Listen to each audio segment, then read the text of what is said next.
notre pays. Ces activités vont s'étendre sur 3 semaines, pendant lesquelles les délégués iront tour à tour dans les différents comités. Parce que pour faire gagner... Côté CLR, le centre des libéraux réformateurs, cher au général Jean-Boniface Assélé, l'on procède depuis le week-end écoulé au renforcement des capacités à travers cette série d'installations des cellules, des cérémonies qui ont été présidées par le coordinateur communal du CLR, Eloi Zondo, et le maire adjoint du 6e arrondissement, Frida Mindungani, membre du CLR, Pélagie Mbuyovono. Redynamiser et renforcer les structures de base du Centre des libéraux réformateurs, objectif que se sont assignés les dirigeants de cette formation politique. Le coordinateur communal de Libreville et le premier maire adjoint du 6e arrondissement ont installé plus d'une vingtaine de présidents d'unité du CLR de cet arrondissement afin de consolider ce parti politique. Nous voulons consolider nos acquis sur le terrain. Donc nous allons vers la base pour implanter le parti afin que nous puissions réussir dans les prochaines batailles électorales. C'est l'objectif que nous nous sommes assignés. Nous sommes uniquement dans la continuité de toutes nos activités politiques au niveau de la commune de Libreville. Depuis un bout de temps, le CLR se déploie sur le terrain. Donc ici, si le président de la majorité interpelle les partis de la majorité pour qu'il y ait plus de visibilité sur le terrain, c'est qui est tout à fait normal. Mais nous y sommes déjà. Une implantation des cellules de base qui va se poursuivre sur toute l'étendue du territoire national pour booster et préparer cette élection qui se pointe à l'horizon. Nous sommes assignés un objectif, c'est celui d'avoir des candidats dans toute la commune de Libreville et celle de Vendo. Donc nous allons regarder, nous nous battons, nous espérons que nous allons gagner ces élections par les candidats que nous allons mettre sur le terrain. Donc c'est un objectif clair, il n'y a pas d'ambiguïté là-dedans parce que le CLR est un parti qui se veut un parti fort, dynamique et efficace, mais en ayant des élus.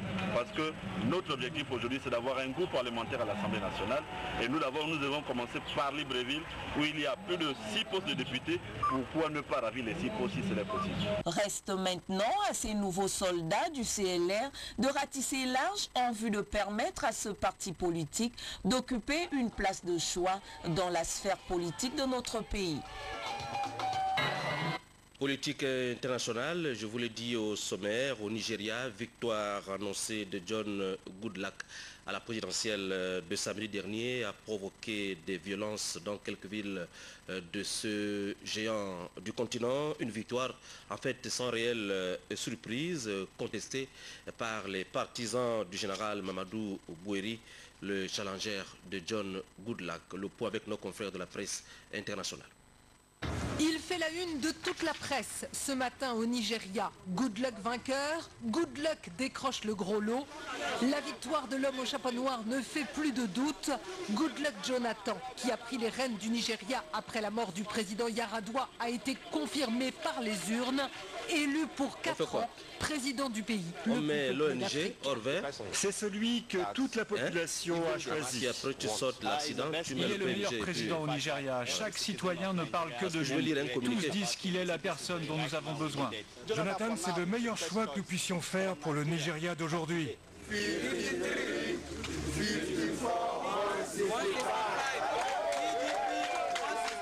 Les résultats officiels dans 32 États sur 36 confirment un écart énorme.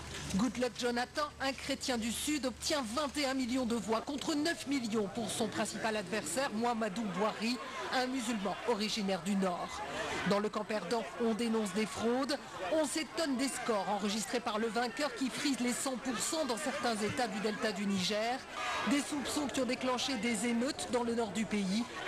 Les observateurs assurent pourtant que le scrutin a été libre et transparent. Partout, les Nigérians ont montré leur détermination en allant voter. Ils ont choisi le leader qu'ils voulaient. Et ça fait du bien. Les résultats confirment une division très nette du pays entre le sud chrétien et le nord, en majorité musulman. Ils confirment aussi la victoire du PDP, le Parti démocratique du peuple, qui a remporté toutes les présidentielles au premier tour, depuis le retour au régime civil il y a 12 ans. Nous revenons les activités de l'ONG Orvert qui se lance dans la préservation de la biodiversité à travers plusieurs actions parmi lesquelles l'agriculture, l'écotourisme et le reboisement. Jean-Raoul Madinga, Serge Nzengi Mabila de notre rédaction. Et par définition un regroupement de 15 associations, ONG et coopératives qui se sont engagées pour adopter une forêt communautaire en vue de faire un certain nombre d'activités liées au développement durable que sont l'agriculture, l'écotourisme, le reboisement, la recherche scientifique, la sensibilisation et la formation des populations des départements du Komo-Kango et Komo-Manda sur les bien fondés des notions à mettre en œuvre pour que désormais la forêt soit conservée aussi longtemps possible. Ce programme qui commence aujourd'hui et qui s'étendra dans d'autres localités du pays nous invite à prendre conscience que le développement du Gabon passe également par la protection et la conservation de notre écosystème. Il nous revient donc à nous, société civile, d'être les véritables acteurs du processus de l'émergence en vue de booster les efforts du gouvernement en matière de biodiversité. Cette activité future, menée par ces 15 associations et ONG dans le Komo-Kango et Komo-Manda, ne pouvait laisser insensibles les autorités administratives de la contrée. La politique du gouvernement s'étend sur plusieurs axes et parmi ces axes, il y a le Gabon vert. Et pour que ce Gabon vert soit vraiment une réussite, quelque chose, pas une vue de l'esprit, mais quelque chose de concret, le gouvernement compte sur les compatriotes que vous êtes pour pouvoir mener à bien cette politique. Les domaines de compétences dans lesquels exerce cette ONG cadrent parfaitement avec les missions assignées au ministère des Eaux et Forêts, notamment en ce qui concerne le pilier Gabon vert du projet de société du chef de l'État, Ali Bongo Ondimba. Le ministère des Eaux et Forêts se réjouit de ce que l'ONG Orvert ait pris à bras le corps cette problématique de lutte contre la pauvreté et de la gestion durable des ressources forestières à travers le développement d'une forêt communautaire. C'est dans ce contexte de valorisation de la forêt que les Nations Unies ont proclamé l'année 2011 l'année internationale des forêts. L'ONG Or et Vert s'engage dans un schéma pourvoyeur d'emploi qui, à la longue, devrait permettre de résorber le chômage.